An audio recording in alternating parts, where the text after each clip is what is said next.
Hello, and welcome back to part 2 of the LHS MLB Podcast. We're going to pick up coming from World Series predictions. We're going to move on to preseason and just MLB issues in general. What do you think are some of the biggest issues plaguing the MLB today?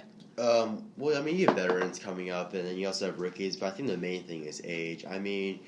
You have these veterans retiring, and they're in their mid-40s. Which is a respectable age, yeah. But at the same time... Also, by that year, if you were good enough, you've been playing for 10 years since you're 30 working up to the minor leagues. You have millions of dollars, if you're not dumb, that you have saved up, which would be great for you. You've Ichiro Suzuki, who's just... Yeah, what's he doing? He's come out of retirement 3 times, I feel like, now. He just signed with the Marlins again, Mariners again this year. Yeah, he's... I don't know what it is, like Asian stuff or something like that with the age, but, he's like an exception for age, but he also... I think the majority of players, they'll retire in their late 30s, early 40s. But then also, you usually have regular injuries, like Kershaw with his back with pitching. If his back blows out, his career, he's done. He's done. His velocity will drop. His control go out the window. Yeah, he's going to become like a 5 pitcher instead of an ace. Yeah, and then with not just Kershaw, you have any pitcher in general with Tommy John surgery. If you have Tommy John, you're literally out for a whole season. And you're done. Recovery and your velocities. Pretty much for any pitcher, it's going to be down for the rest of your career. I think the biggest issue plaguing the MLB is contracts. Yeah. Players are asking for an absurd amount of money, and owners are sometimes willing to give it to them, but when they're not, it causes off seasons like this one and the previous one. Big names, huge names, JD Martinez last year, Jake Arrieta last year, this year Manny Machado, Bryce Harper, Dallas Keuchel. These players are asking for so much money, and owners aren't willing to give it to them. And the MLB is losing out on money on that. And I feel like there's going to be a players' lockout here in the next 5 years. It's crazy. With players, I don't think players look at, on paper, how much money teams have. They don't have unlimited payrolls to give to players.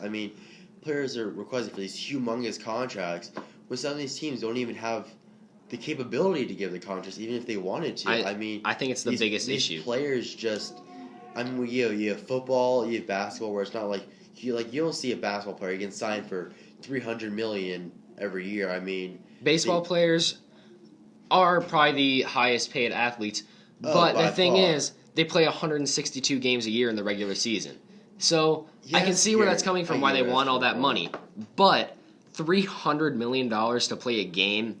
I think Manny Machado is out of his mind. And Harper's even farther out of his mind. He's asking for a ridiculous amount of money. It's stupid. He doesn't need that. He's too young, and he's not good enough. No, so yes, like baseball, they play 162 games. But also think about it, you're paying $300 million for an outfielder, if Bryce Harper gets something like that. Sits in the outfield, maybe catches 3 or 4 fly balls. Goes a game. Yeah, a game. Goes 2 for 3, not bad. That's definitely not worth $300 million for that. Last year, for him to go 2 for 3 a game was a miracle. He struck out an absurd amount of times last year. Yes, he won the home run derby, okay, but the person is also throwing 45 miles an hour from 50 feet away. If he doesn't win the home run derby, there's an issue there, and he wants $300 million. With these I think it's ridiculous what these players want. With contracts, my ideal contract, like what Josh Harrison just signed, maybe sign 2 or 3 years, maybe like 25, 30 million, around that. Teams are, if you have a whole team full of 2 to 3 million, 2 or 3 year contracts with like 20 or 15 million. Any team in the MLB can do that for a contract for a player, and it'd be easy for teams to do that with payrolls. The reason these players are asking for this amount of money is because I feel fans have every right to do this, but I feel like the MLB is blowing these names out of proportion. They're saying, oh, this person's the new face of the MLB, this person's the new face of the MLB, this person's the new face of the MLB. Every year it changes. It's been Mike Trout before. Now, Mike Trout, you don't hear him ask for all these ridiculous contracts. But last year it was Ohtani coming from Japan. Last year it was Ohtani. The year before that it was Aaron Judge. Ohtani, he's got Tommy John surgery. So he's gone. He's done. Yes, he'll hit, but he'll hit and possibly play the field, but you don't know what his pitching career is going to be like. He was hitting, I think he had like 15 or 17 home runs last season as a pitcher. Yeah, that's great, but you don't know what his pitching is going to be like after coming from Tommy John in rehab. I have a feeling if the MLB commissioner doesn't step in and stop these ridiculous contracts players are asking for, they're needs not going to have teams anymore because players are going to go, well, he got $300 million, I want $300 million, or he got $300 million, I want $400 million. It's just going to get higher and higher and higher, and teams aren't going to be able to afford that. Ticket prices are going to become more outrageous than they already are. Yeah. Fans aren't going to be able to go to the games. MLB is going to lose out on money. There's going to have to be a lockout here soon, just for the sake of the MLB. Players will have to come to reality because, I mean, if they become free agents, don't see a team, they'll try to go to Europe or Australia or somewhere to try to play, and they'll get nowhere close to the contracts that they could get in America. But the MLB can't have that happen because if they lose someone like Bryce Harper, there's your 9 to 12-year-old fan base gone, dissipated. No one cares anymore. Yeah. They only pay attention to the people that are big name or on the contract of the game for that year, which Harper is on this year. So I just have a feeling contracts are the biggest thing plaguing the MLB right now. Yeah, and then also, I think another issue, just lack of coaches. I mean, last year we had brand new managers go from Aaron Boone, Alex Cora. I mean, teams are canning their managers like it's soup day or something. There's so many, teams are firing their managers like crazy.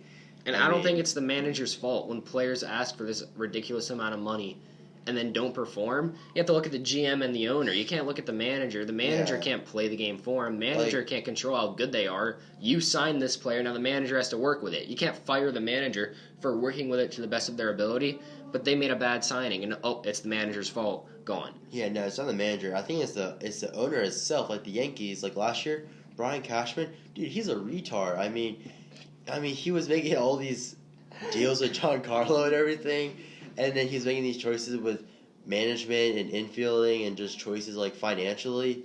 They were just dumb choices. I mean, it's not the manager itself; it's the owner of the team. All right, that's it for part 2 of the LHS MLB podcast. Tune in for part 3 later. We'll have some guests in the booth, Mike and Ryan Labella, juniors of Lafayette High School, who have some stuff to say about these topics.